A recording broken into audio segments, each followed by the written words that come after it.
Have I talked about this already to you guys? I'm so sorry if I already have. Riley Sager adjacent, reminiscent of 1960. Then someone steps into view. Who? The deja vu is so strong right now. Trust. Too much happens here. She's not gonna go quietly into the night. So if you're looking for a lawyer, girl, we are going to be friends. Hi everybody, it's Audrey and welcome back to Chapter and Converse and welcome to another round of books I have read recently. Full disclosure, I'm having a lot of camera issues today, so let's hope it holds on because I have a bunch of books to talk about. But every time I film one of these videos, I'm like, now I'm all caught up. And then it's like 3 or 4 weeks before I post the video. So I'm always excessively behind in talking about what I've read recently. So it's right before Labor Day.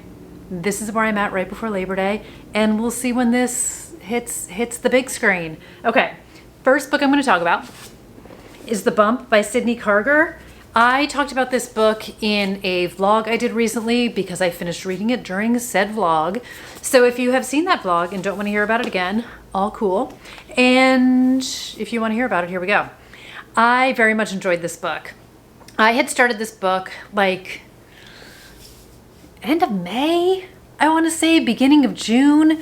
You know my saga about the summer of slow reading. Thriller Fest didn't put me in a slow reading mode, but leading up to it, trying to work on my writing, after it, working on my writing, and generalized life getting in the way of my brain being able to focus, I wound up soft DNFing this book and then picking it back up and totally enjoyed it. So this was gifted to me by Berkeley when it came out. Thank you, Berkeley. And I had a fun time with this. This to me was definitely a mood, not a thriller, which every once in a while I need a non-thriller of a book. So in this book we are following Wyatt and Biz. They have been together for a long time, and when this book opens they are 6 weeks away from their surrogate giving birth. I want to say it's 6 weeks. Yes, it is. So instead of flying out to California from New York, they decide to pack up their car and their dog and go on a baby moon road trip across the country. And it's sort of a twofold trip. They want to try and have a last hurrah before they become dads, and also try to recapture the love, which life gets busy. They've been preparing for the baby. They definitely both have some baby anxiety and want to reconnect with each other over this trip. So part of the mission of this trip is to visit spots that are sentimental to them from their past. They start in Provincetown, and they have friends who are getting married where they're going to stop along the way, but kind of the premise of the bumps along the way kind of make for the best part. So things start to happen, they wind up taking detours, and it's an exploration of them as individuals, them as a couple. We get a lot about family, we get a lot about communication, miscommunication, a lot about romance and love and anxieties, and it's kind of like, not really past secrets, but they definitely are holding back some stuff with each other, and it's funny, and it made me cry, and it's sentimental, and it's really well written, and it's such a fun relationship. And I just loved Biz and Wyatt so much. And I talked about this in my Instagram post. Not a dog person, but once again, a dog plays a role in this book, and I felt such sweet love for Matilda. So she does get her own little storyline, and it's really, really good. It's really, really good.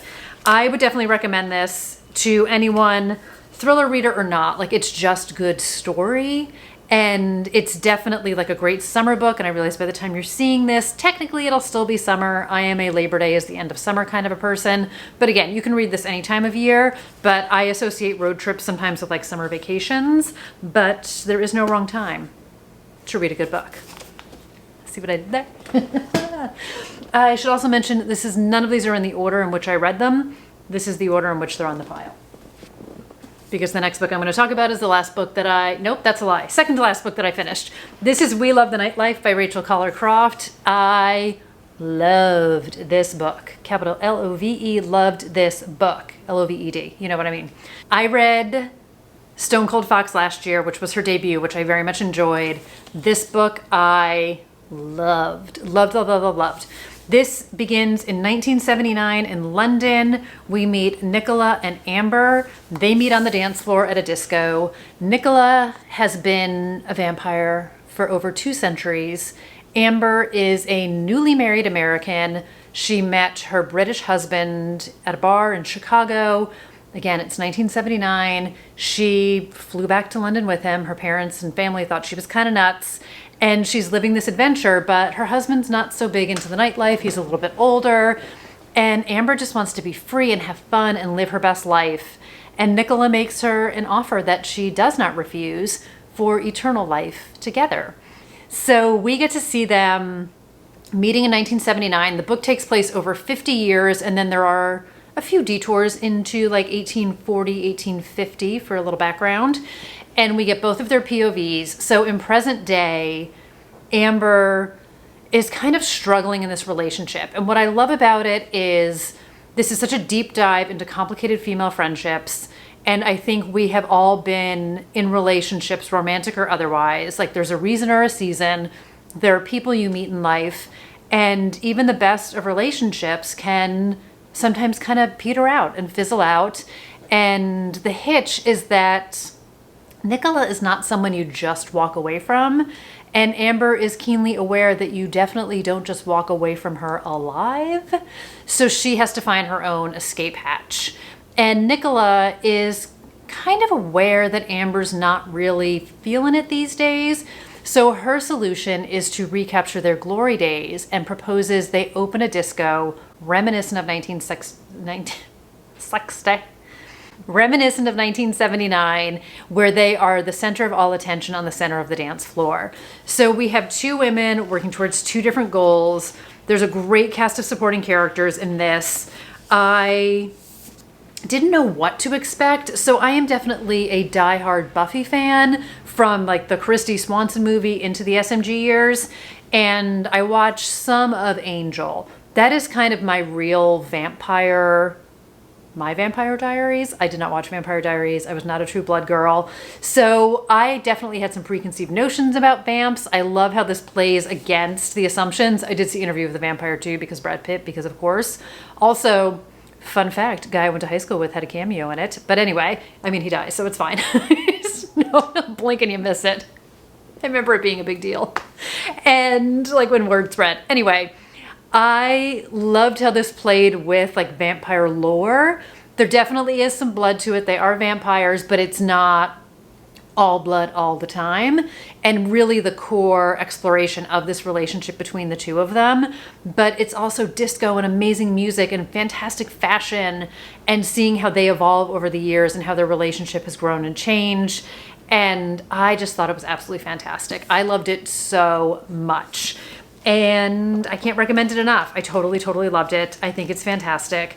And it really brings up some interesting commentary. Always feels like a heavy word, but the idea of eternal youth, of getting older, of trying to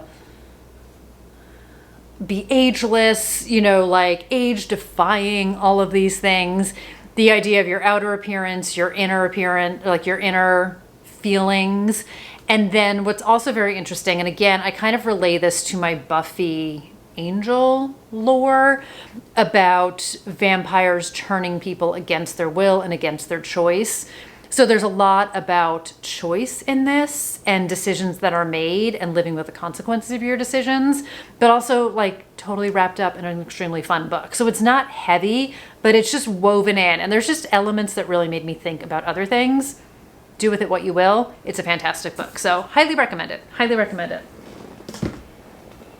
The next book I want to talk about, I'm going to bop around a bit so I don't just talk about all, I mean, a lot of these are new releases, but anyway. The next book I want to talk about is The Astrology House by Corinne Jade. I talked about this, I definitely did a review of this on Instagram. I feel like I talked about it when it came out, and I think I had read it before it came out. I don't know if I read it before I did my new releases video. Anyway, that's a lot about a lot. So this is her debut. She is one of the co-hosts of Pop Fiction Women. I met Corinne at Thriller Fest. I'm having a case of deja vu. And this was a group of couples, friends, Summer's brother and sister, spouses. They go to this retreat out on Long Island to try and have a getaway, a friend's getaway, a long weekend, kind of bring people back together again.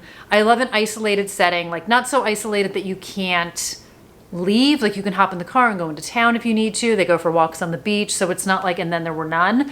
The deja vu is so strong right now. Have I talked about this already to you guys? I'm so sorry if I already have. And at the helm of it is our astrologer. And when the book opens, kind of in one of my favorite ways for a book to open, we know something real bad is about to happen. And that is on Sunday evening. And then we go back to Friday when everyone shows up for the weekend. And we see the slow reveal of secrets, of lies, of things that are going on between the friendships, things that are going on between the couples. And it's really kind of just a great fun time. I love these kinds of books. And, you know, I love like a friend group getting back together again and all the stuff pouring out. So it definitely did go a bit darker than I expected. Never mad about it, just sometimes surprised about it. And there are definitely some core reveals to this book that are on the dark side.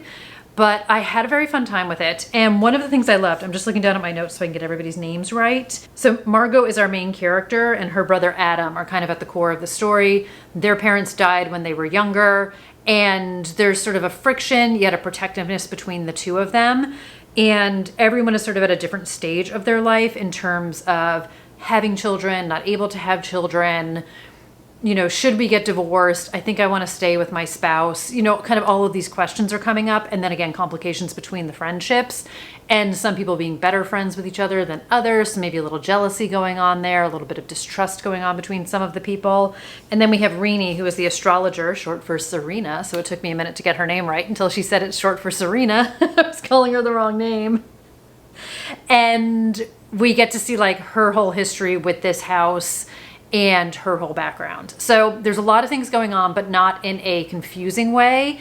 And one of the things that I loved in a way to ground us, because books can have character soup, is she has astrology profiles for each of the characters. And we're seeing it through Renee's eyes. So she is grounding us not just like their name and their occupation and how they're related to everyone else and what their sign is and some critical facts about them. So she is our outsider letting us in and keeps us on pace with who everybody is. I thought it was a great way to do it, because books with a lot of characters, and as someone who's writing a book with a lot of characters, it can get confusing, and that's the worst thing in the entire world. So I think Corinne did a great job keeping everything straight.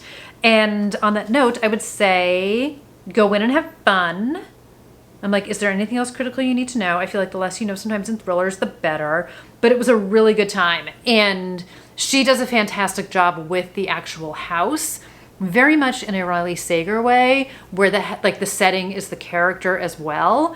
And between exterior description, you know, interior quirks about the place, things that you kind of know are going to play a role in it as she is describing the house when we're walking up to it. The cover alone will show you how beautiful it is.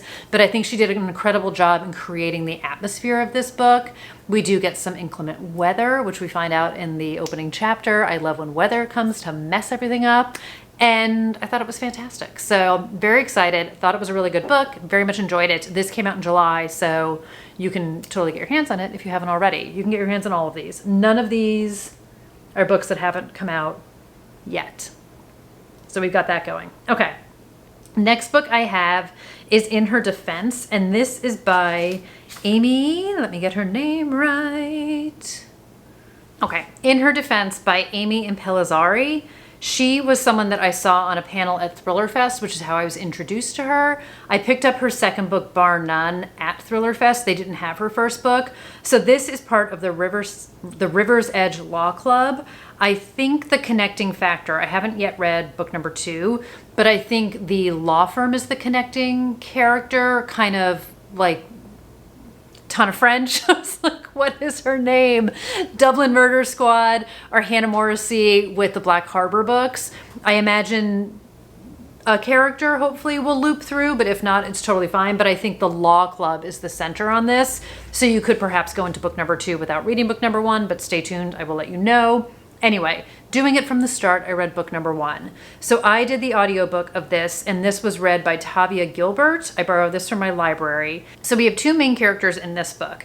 Ingrid is a former lawyer turned nationally recognized podcast host, and she lives in this town of River's Edge, which is outside of Manhattan, north of Manhattan. It's a suburb, picturesque, Main Street, tree-lined, perfect. Everything is absolutely fantastic. So you know when the book opens, something is going to be wrong. And in the case of Ingrid, her husband Peter has been found murdered.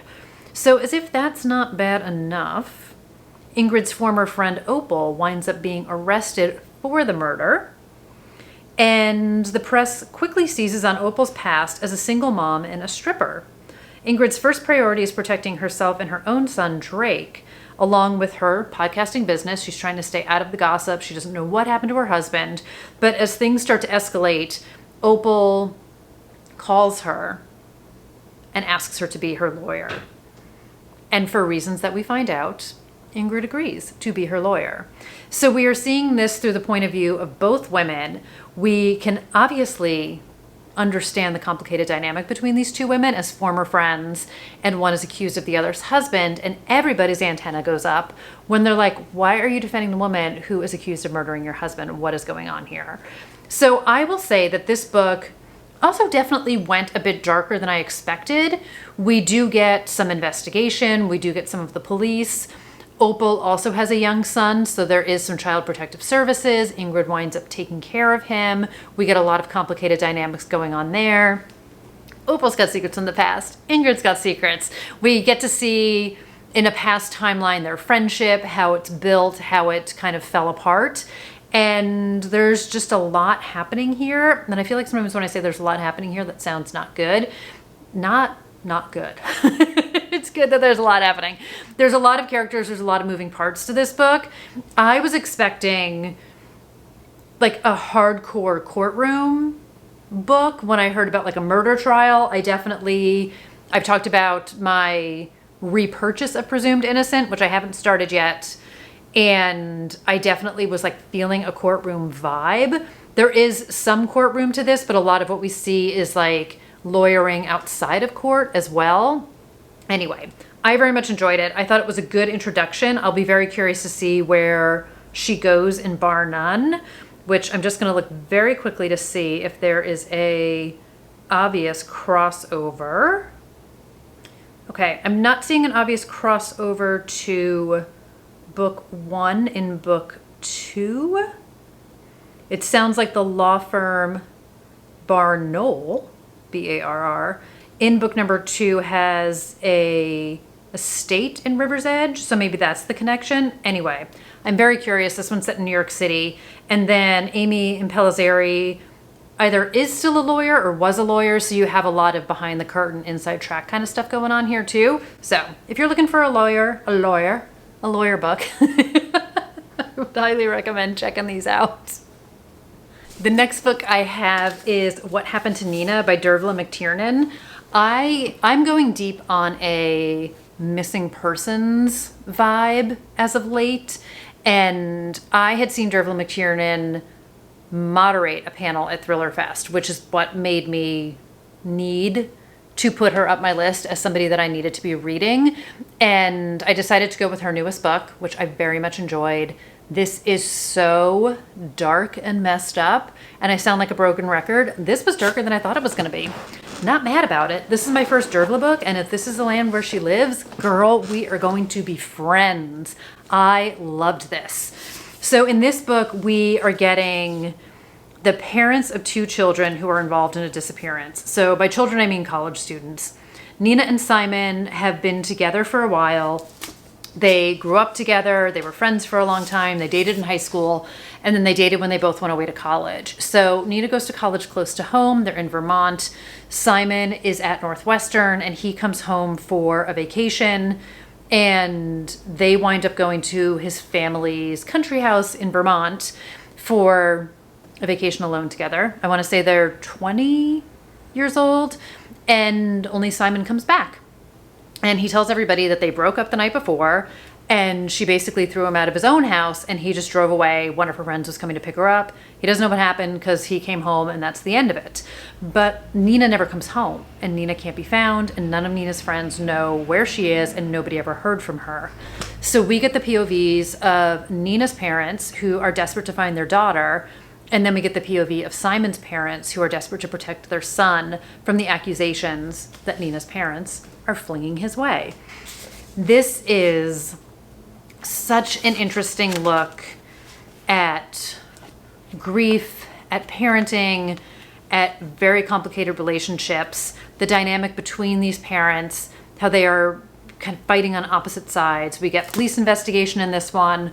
We get a lot of the impact of social media on this, a little bit of the circus for which it can become, a little bit of how to leverage social media to get the word out, to get the name out, to get support, small town vibes, and this was gut-wrenching. This was a gut-wrenching book. There is so much pain and emotion on both sides of the table for these families. And it was one of those books where I was just like, oh my God, it was like speechless as I was flipping pages. Because some of it was like, how is this going to happen? How is this going to wrap up? I can't believe this is happening. I don't know what's going to happen next. Oh my God, this is what's happening next. And it just kept me going. And I love that it's not one of those books where like all the good stuff is saved for like the last chapter or two. As I continue to read more books, as I continue to refine my taste, I love books. And not that like a lot of books don't do this, but a lot of books do kind of save the big zings for the end. And I love a book that is sort of, like they say, constantly asking and answering questions, but also giving you some decent sized twists along the way and not just like that one big one at the end. I feel like it's become so much harder to write a legitimately really good book, and she just did it in spades. You definitely need to be in for the dark for this one though. This is not your light fare kind of a book, but I loved it. I loved the police. I loved just all of the characters in this. We get Matthew Wright is the detective. I really loved him. We get to see some of his perspective. We get to see some of the inside the police station and his dynamic with his colleagues. Like, this is not a long book. Let me see, 317-ish pages, 320 pages. There is so much in here done in such a tight, succinct fashion. And I was just really impressed with her writing, with her character building, with the core mystery of this book. And again, there's just so much weight and emotion to all of these characters. I just thought it was fantastic, just absolutely fantastic. So if you are looking for an incredibly well-written, bingeable, dark as all get out kind of a book, this is definitely the one you want to check out.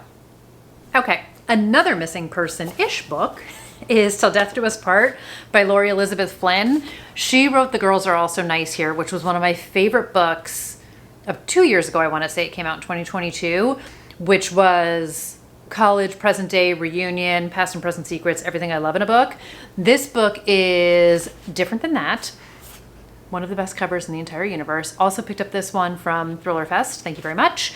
And in this one, we have 10 years ago, June's beloved husband, Josh, drowned on their honeymoon and his body was never found. But what happens when the husband you thought died years ago shows up alive? I love the premise of this book. So June is finally ready to move on. Like I said, 10 years later, she is living in Brooklyn. She has a wine bar. She has a fantastic fiance named Kyle. She's ready to start this new chapter of her life. They are engaged. They are planning their wedding. Everything is fantastic. And then she starts to see her dead husband in the park and outside her business. And she comes across his face online. And she sees the man who is absolutely her first husband. So she goes on a mission to track down this man who is on a website for a winery that she comes across in California. And she goes out there to find out what on earth is going on. So in this book, we get multiple POVs. June goes on a mission. So we get multiple timelines and multiple POVs. So we're getting present day, which is June and her fiance and her going in search of her husband who died in 2012. We get like incremental time in 2012 just to let us know like, sorry dude, he died. We never found the body. She is in mourning. And then we get 1999 and we get Bev, who is Josh's mother. And we meet Josh as a teenager. And we get to obviously bring all the stories together. So this definitely was not quite what I was expecting. And I feel like it's definitely more kind of character study, domestic suspense with a side of kind of a little bit off the rails. And I would say just like hunker down for the ride with this one, because it is a little, as like Riley Sager would say, like a little bit banana pants. It was very different from her first book. I really loved the setting of this. I think she did Napa beautifully. I don't even drink wine anymore because just sniffing it gives me a migraine, but man, did this book make me want to drink like gallons and gallons of wine. The scenery was beautiful. I am clearly very hung up on creating scenery right now and was devouring that in the book. There's a lot of really great lines. There's a lot of, again, complicated, kind of like similar but different, very different from what happened to Nina. But we're seeing the parents, we're seeing a lot of like what you would do for your child. There's things that happen in the past. There's questions that need to be answered in the present. And kind of the more June digs, the more questions that come up, and trying to connect our past and present timelines is obviously a whole part of the fun. So there is a lot going on in this book. There are, like I said, multiple timelines. So there's a lot of kind of mysteries and things to tie together here. One of the craziest things is, and I don't know if anybody has read Big Magic by Elizabeth Gilbert or anybody believes in this way of thinking, but that ideas are out there and kind of like if you don't grab onto it, somebody else will, or if it passes you, it will go to somebody else. She writes like a one-line description in this book about Josh, her old husband, her husband who died, and the exact things that she's describing in his clothes. And not that it's unique or anything special, but it is exactly how I described the main husband in my book, which is a reference to just somebody I used to know. And it's so wild as I read it. And I was like, that's what my character is wearing. It's just so weird. And I've had a few weird incidents where I have seen something from my book. And again, not that it's like unique to me, but I've seen it in print in somebody else's book. And I was like, that's where my character goes, or that's what mine does. And it's so crazy to see it. Anyway, I don't know. There's just some really good lines in here. And I just thought it was really well done. I very much enjoy her as an author. I think as long as you are cool with the banana pants vibe of it all, you're good to go. Multiple timelines, multiple POVs, multiple mysteries, and just a gorgeous, gorgeous book. And I really enjoyed it. So if for some reason maybe The Girls Are Also Nice Here didn't work for you, I would not give up on Laurie Elizabeth Flynn as an author. And if you did like it, enjoy kind of doing the domestic psychological suspense with her, domestic suspense. I feel like that's a better way of describing it. And enjoy your time in Napa, because I certainly did. I don't know if I could ever like run a winery, but it also makes me want to vacation on one. It just sounds so fun. Again, even though I'm not going to do wine tasting because the smell of it gives me a headache now, I just miss that vibe. I just love it. Love it. The next book I have is a nonfiction book, and this is called College Girl Missing by Sean Cohen. And the tagline is the true story of how a young woman disappeared in plain sight. So I wound up listening to the audiobook of this. This is read by Kyle Snyder. And full disclosure, I was looking for a book for research purposes for my book, trying to, again, dig in deeper on disappearances, sort of police coverage, social media coverage, investigation, a bit of the true crime angle, how true crime books are written, and trying to get like the voice and tone of true crime and listen to something different than something I'm very well versed in and a crime that I'm not well versed in. So I just read kind of the high level of this about a college student. This is from 2011. She went to the University of Indiana and disappeared. Like went out with friends one night, kind of like apartment hopping a little bit, partying a little bit, and never came home, was never seen again, was never heard from again. And as of now, 2024, this book was written in 2023, has never been found. And I started to listen to the book, and what I didn't know about it at the time, so the student's name is Lauren Spear, is she actually grew up near where I grew up. Obviously, huge age gap difference, so it's not like it was anybody in my universe at any point, but I had no idea that she was local to New York from where I'm from, which kind of brought it closer to home and made it a little bit more eerie in that way. But this became something, so I listened to this kind of in its entirety. It's not even a 5-hour audiobook. Wound up doing a little bit of a deep dive on YouTube about it and found some other true crime documentaries about it. It is mind-blowing to me how, like this book says, somebody could just disappear in plain sight.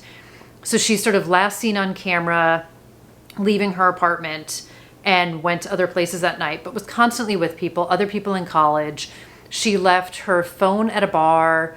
She lost her keys somewhere along the way, apparently was heavily intoxicated as well as other people, and seemingly just vanished, which I cannot wrap my head around.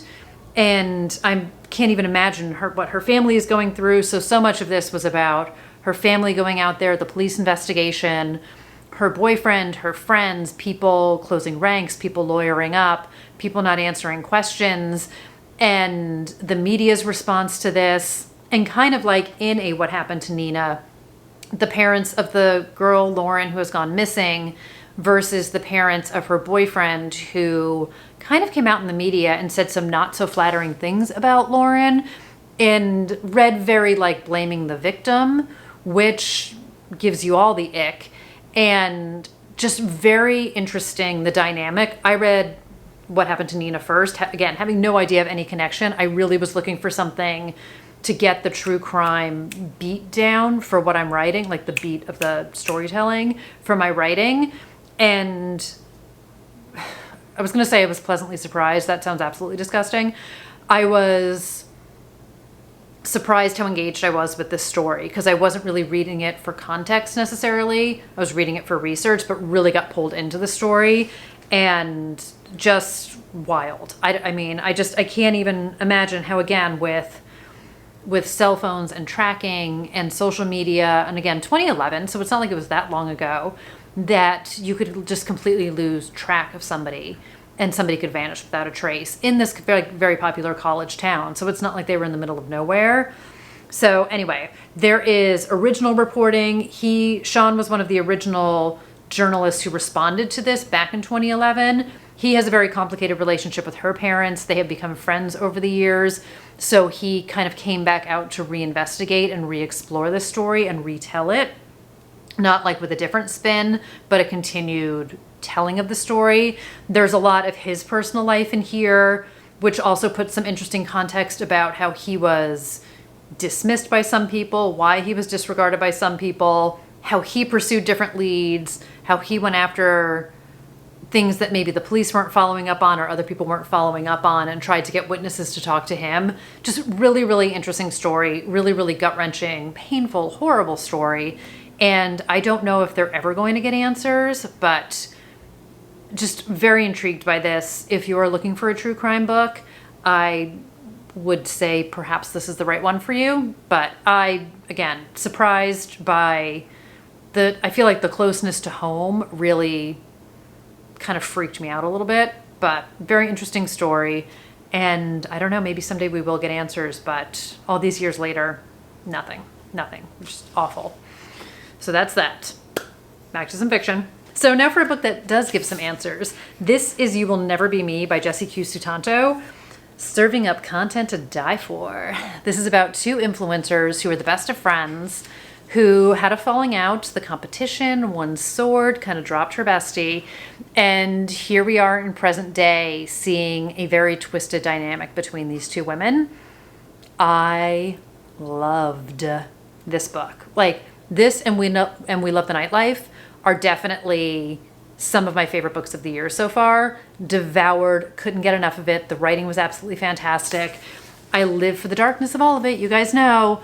And like, I literally wrote one word, loved. I notes on this. It was so good. So our influencers are Meredith Lee and Aspen Palmer, and they are momfluencers. Aspen's kind of like a family influencer. She tracked her entire like engagement, and her wedding, and her children, and her everything.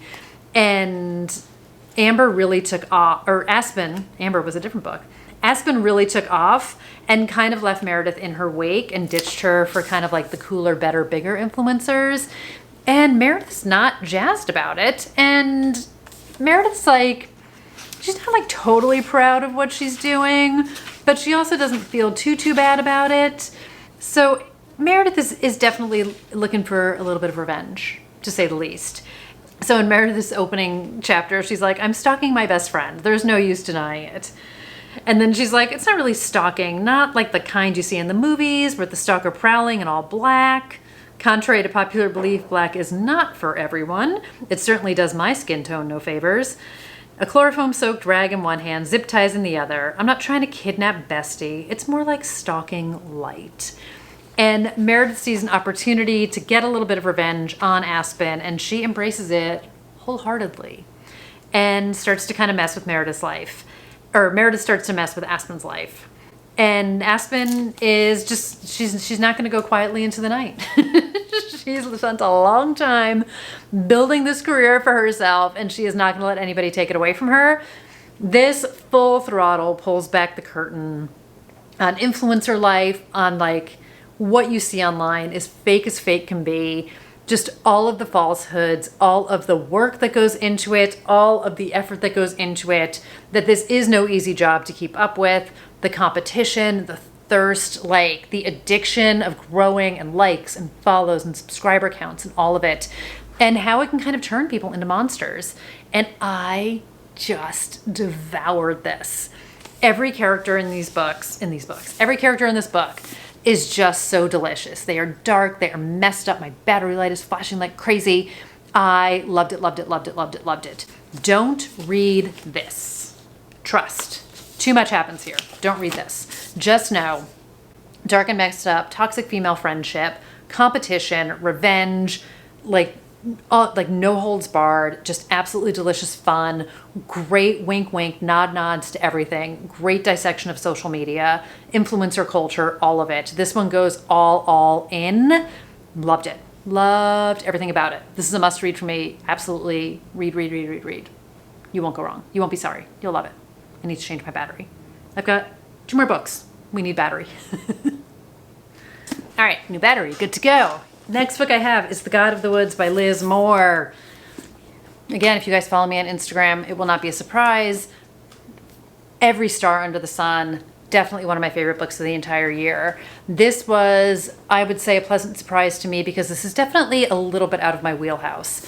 Another missing person story, another book set in the 70s, and it felt like Riley Sager adjacent, missing girl from a summer camp. Couldn't be more different than Riley Sager, but great mystery. This is definitely literary crime fiction. I loved it.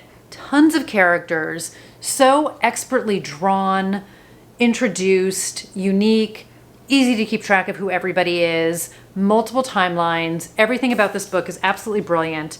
Did I already tell everybody about this already? I feel like I did. Was I reading this in a vlog? Maybe I was finishing this in a vlog. Or maybe it was just when I did my book haul. Anyway, this book is like genius personified. I loved everything about this book. So we have 13-year-old Barbara. She is disappeared from her bunk at her summer camp at the Adirondacks. I'm turning to the first page. I think it's 1975. It is August 1975. And her counselor, Louise, is the one who finds out that she's missing. But Barbara Van Laar is not any camper. She is the daughter of the owners of the camp. The Van Laars are infamous in this town. The Van Laars have also suffered a disappearance of their son 14 years ago, and questions start to arise. Are these connected? What is going on here? How can one family face so much tragedy? Their son was never found. Now Barbara is missing, and the entire camp starts to look for her, and the entire town is turned upside down. So we get to see the present day, and then we get to see past timelines in the 50s, 1961, in the early 70s, and then the days, kind of like day one of the investigation and the days that follow. There is so much family history. There's so much family lore. There's so much complicated history to this town, to the townspeople. The Van Laars, like I said, they run this town. feels like a Beyonce song. Who runs this town? Who runs the world, girls? Who runs the town? The band Lars. This book is so gorgeously written, like masterclass in writing, not just in how to tell a story, how to weave a mystery, how to create unique characters, but I was so into it. Huge book, definitely intimidated the heck out of me. Big book summer. I'm having another case of deja vu. I was obsessed with this book. I still am. I am recommending this to everyone I possibly can. I'm trying to get it into as many hands as I can. Liz Moore doesn't need me to promote how amazing her books are, but I am obsessed with this book. It was just so wonderfully done. And the Kool-Aid is being drunk as we speak. So I did pick up Long Bright River while I was reading this. Thank you, Pango Books. Thank you, secondhand booksellers on Pango, who put up multiple pictures and do a great job of showing me what your book looks like. And I am excited to read that one. So I was listening to Olivia Mentor on Bad on Paper. She had read Long Bright River, talking about what a masterclass in writing that was. I obviously knew what it was. It didn't quite pique my interest at the time, I would say. And then when I heard about this book, I was like, oh, a disappearance at a summer camp? That kind of sounds a little bit more up my alley. And immediately just need to read more of Liz Moore. And I'm just curious about her writing in the other books. So I do have Long Bright River somewhere over there. This cart, I'm not going to roll it around. That cart is like teetering on breaking, I think. Story for a different day. But this is definitely a slow burn of a book. But also, it's funny because it's like, it's not a thriller, but it's also page turning. Like, I had to know what was going to happen. And she does a great job of ending chapters, not unlike clickbaity cliffhangers. I had to think of the word cliffhanger. Like, I always think of like Da Vinci Code, who was like the first one who did it. But you definitely want to know what's going to happen next. And again, like, out of context, this means absolutely nothing, but like the last line of this one chapter is like, then someone steps into view. Who? And then of course the next chapter is somebody else's point of view, but you're like, who? Who steps into view? I want to know who's going to step into view. So she does like just enough that obviously you want to keep reading, but not in a cheap way. Some books do it cheap. And I thought it was just absolutely fantastic. So I loved the resolution of this. There is definitely, I don't want to say like I was going to say like a heavy focus on women. There's a great focus on the women of this book. Women in the 70s, whether it is, and even in the 50s and in the 60s, whether it's stereotypes about them, whether it's assumptions about them, whether it's judgments about them, whether it's whispers and rumors about them. But seeing these women assert themselves, stand up for themselves, in some cases not being able to assert and stand up for themselves, seeing how tragedies of the past impact people in the present. Because we are getting multiple timelines in this same small town, we have the joy of seeing characters through the years and seeing them all evolve, as well as some of our people we're just meeting in the present day timeline. But it's just so well done. And there's so much happening in here, again, in the best way possible. And I just loved it. I loved it, loved it, loved it. It's one of those books where I was like, I could read this all over again. I also just realized I did not grab a book that I finished. So there's actually 2 more books after this book. So I totally lied. But thank you to Book of the Month for this. This is one of my selections when I worked with them a couple months ago. Scream my little head off. Or actually, this was a month that I didn't work with them. Anyway, thank you to Book of the Month for this book. I was so excited to get it. And I loved it. Again, have to put this in everybody's hands because I thought it was so fantastic. So we've got that, and then I think I failed to mention Thank You, Berkeley. And then next up, this is the book I did just finish, and this is Chloe Cates is Missing by Mandy McHugh. So this book came out a couple of years ago, missing persons with an influencer, momager, mom, family influencer twist on it. So you can see how my mood reading is sending me in the kind of like similar directions here. This book was also, I had heard it was dark. It was dark and it was fantastic. And there's things in this that remind me of something that I can't put my finger on. I don't know if it was like a TV episode, or if I'm just making stuff up in my own head, but this book was very good. I read this over the course of a couple of days, and I wound up actually, this was a book where I was so into it, I did not want to be in it, So I wound up getting the audiobook from the library, and I listened to, I don't know, maybe like 25% of it on audio. And this was read by multiple people. Hold please. Eileen Frances Stevens, because we do get multiple POVs in this. Alex Boyles, Hillary Huber, and Jesse Vilinsky. So I love me a multiple POV, multiple narrator audiobook. So what's it about, you are asking? This is the disappearance of a child star brings her family's darkest secrets to the surface, some of which include the detective on the case. So Chloe Cates is missing. She is the 13-year-old star of the hit web series Cece and Me. So we open this book. Her mom, Jennifer, has woken up for the day. She is planning for some photo shoots and stuff that her and Chloe are going to be doing together. And she realizes Chloe is not in her room. The window to Chloe's bedroom is open. Chloe's cell phone is sitting on her nightstand, and she is nowhere to be found. So without kind of any hesitation, she immediately calls the police. And a social media firestorm kind of begins because Chloe is super famous. And we get the detective on the case who works in missing persons, Emelina Stone, and she steps in only to realize that she has a connection to the case herself. So can she stay objective? Can she not? What is going to happen? And this is definitely a deep dive into a dark and messed up family. Definitely some dark and messed up commentary on that, again, that sort of like family vlogging, momfluencer, exploiting your children. Chloe has been on camera basically since she was a toddler, aka had no choice in the matter. And now at 13 years old, you know, the rub with her and her mom has grown over time. And now that she's missing, all sorts of questions are coming up. And again, darkest secrets are revealed, family secrets are revealed, curtain is ripped way on back because the police are here and they are trying to find Chloe. So this book basically takes place over a 24-hour time period, which I loved.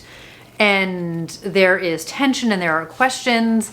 We get multiple POVs from Jennifer, the mom, and then from Emelina, who is the investigator, and then from Jackson, who is the father.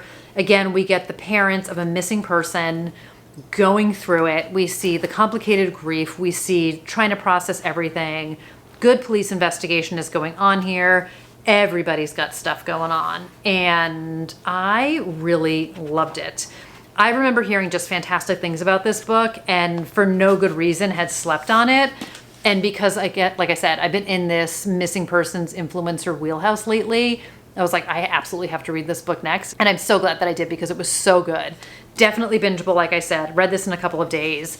And can't wait to see what she does next. But I love the darkness. I love the messed upness.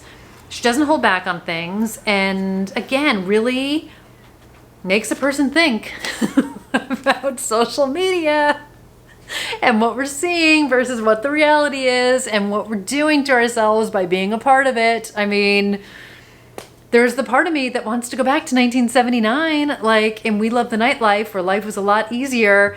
And not that I know about disco nightlife in 1979 London, but you know what I mean. You know what I mean. Before technology came and ate all of our brains. Instead, vampires are just eating people instead. Anyway, okay, one more book. When I was talking about The God of the Woods and Book of the Month, I realized, I read The Wedding People, courtesy of Book of the Month. Thank you very much, Book of the Month. This is by Alison Espach.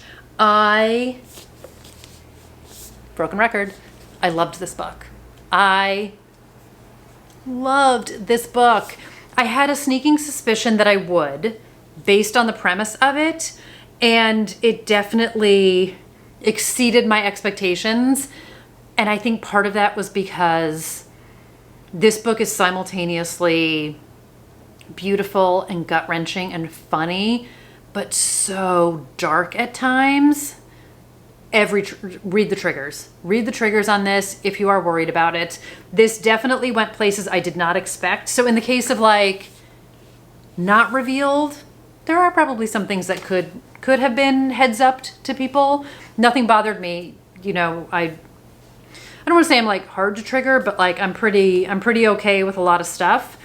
And I was fine with it, but I would definitely check out the triggers on this one. But if you are interested in it, I think this book is so fantastic. I definitely will be going down an Alison Espach backlist because I'm curious to read more of hers. So in this one, we meet Phoebe. She arrives in Newport, Rhode Island. She is dressed up. She is in her perfect dress. She has no luggage. She is showing up at this hotel where her and her husband always said that they were going to go to. Phoebe is alone. And she also comes to find out that she is the only person staying at this hotel who is not part of a wedding that is taking place this weekend. So the check-in desk is sort of like, oh, whoops, that's on me. Like, I wasn't supposed to book anyone who's not part of the wedding party. And Phoebe is in the elevator. She meets the bride-to-be. They have a little bit of a fateful meeting. Bride-to-be is like, no one is supposed to be here that isn't involved in the wedding. P.S. lady, I don't know who you are or what you're doing, but you are not going to ruin my week-long getaway here. And they form kind of an unlikely friendship. I loved it. There's so many things about Phoebe that I connected to, that I understood. Again, we're getting someone who is at such a crossroads in their life, who's feeling a bit lost and is looking for something. And the way that I relate to that, I can't even articulate. I talk about it all the time. I loved her as a character. She's probably one of my favorite characters I have read in a long time. Again, there is darkness to this. There is humor like no other to this. There are so many great characters because we are getting the fiance and the mother and like the extended family and just hijinks and silliness, but also very deep emotion, and it's serious so many times in this book, and there's so much to explore, and there's hurt and there's grief and there's fears and there's complicated relationships and just so many things going on, but there's also so many funny things. This is a book, and this is what I was also thinking, like with The God of the Woods, where I'm like, as soon as I finished it, I wanted to reread it. As soon as I finished this, I wanted to reread it. I did also have the audio arc from Libro. Let me tell you who read it, because I also did a combination of listening and reading to this, reading and listening to this. I would love to reread, like physically reread this book, because as you can see, there's only a handful of tabs because I was listening to so much. This is read by Helen Lazer. You guys, this was so incredibly good. Her narration was fantastic. I'm trying to see what else she maybe has read. Oh, she does Yellowface by R.F. Kuang. Maybe I'll read that. Oh, and she did If Something Happens to Me by Alex Finley, which I listened to earlier this year. She's done a ton of stuff, and I'm actually seeing that there's several books that she has narrated that are on my TBR, my non-TBR TBR. So, girl, she may be somebody I'm going to start following. But I loved it so much. The cover of this is probably one of my favorite covers, too, with the champagne bottle in the air. Also, I think smelling champagne will give me a migraine, which really is kind of a bummer. It's really kind of a bummer, but we'll see what happens. But Phoebe and Lila are just so fantastic together. Lila is just like pushy and has no boundaries and just inserts herself into Phoebe's life. Like, she is looking for an anchor. She is looking for a lifeboat also. And everything from just like the people at the hotel who are really put through the ringers. And as someone who used to, like, I've talked about this many times, like done building management, and the place I worked at in Boston, it was like hotel and marina and office space and everything. And I mean, you are just sometimes asked the most absurd things, and you jump through all of the hoops, and you do what you need to do, and you do with a smile. No is never the right answer. And I just loved it so much. And I really want to be in the world of these people. Again, you talk about setting being so perfectly done. I've been to Newport twice in my life, and it just made me want to go back there again. Picturesque, just beautifully described. So many fantastic characters. Again, the levity in this absolutely balances out the darkness in this. Check the triggers. Let me know, have you guys read this book and what you thought of it? But again, I'm like, my top 10 list of this year, not that I ever do a top 10, I just do all the books that I absolutely loved. She's going to be on it. She's absolutely going to be on it because I absolutely loved everything about this book. Great, great, great, great, great. This was such a fantastic stretch of reading. Crushed it. Crushed it. Okay. I just also just totally stuck my finger in my eye. Okay. I'm gonna call it quits because the battery has died once and I have reached this level of loopiness and nobody needs to see that. So, as of a few days before Labor Day, we are all the way caught up. I am currently reading, let's see how long it takes, before I do my next book review, I'm going to give you guys a little bit of a preview. Gone for Good by Joanna Schaffhausen.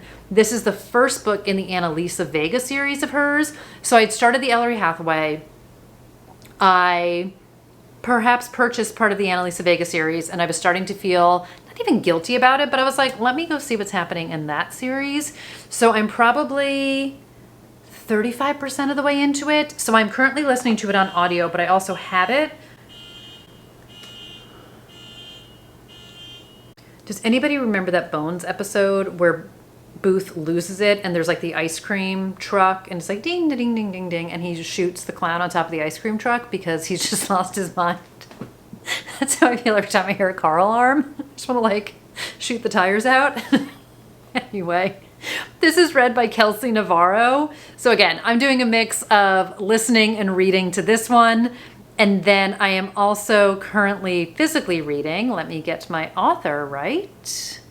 I am reading Men Have Called Her Crazy by Anna Marie Tendler. So I have just started that. I think I'm like one chapter into it. That is nonfiction, and I'm very much enjoying it so far. So that is where we're at. So mark your calendars. Let's see when you actually hear about those two books, just to give you a gauge of how long we are between filmings. So that is what's going on over here. That's what I have read. I don't know what I'm going to read next because I've got to finish the books I'm currently reading. But let me know what you're reading. Let me know what you think about these books. Do you have a favorite book of the year yet? Do you have some contenders? Do you even make favorite book of the year lists? I've had a lot of positive feedback to The God of the Woods. A lot of people agree with me that it's fantastic, which is not at all surprising. Not that they agree with me, but like I posted my review and a lot of people were like, yes, same, loved. So that's very exciting. I think I have a definite expectation when I'm repeat reading authors. Like someone I'm familiar with, read another one of their books, there's a level of expectation there. When I am reading new to me authors and they blow me away, it's like the best feeling in the entire world. So all good things happening here. And on that note, I'm gonna go because my phone's gonna just keep on texting away. But I hope everyone is doing fantastic. Let me know what's up. Let me know how you're doing. And I have no idea what video is coming next, although I think it might be the book haul that I filmed like a dog's age ago. My hair is going to be longer in that video, so I think that's the one you're going to see next. Spoiler alert.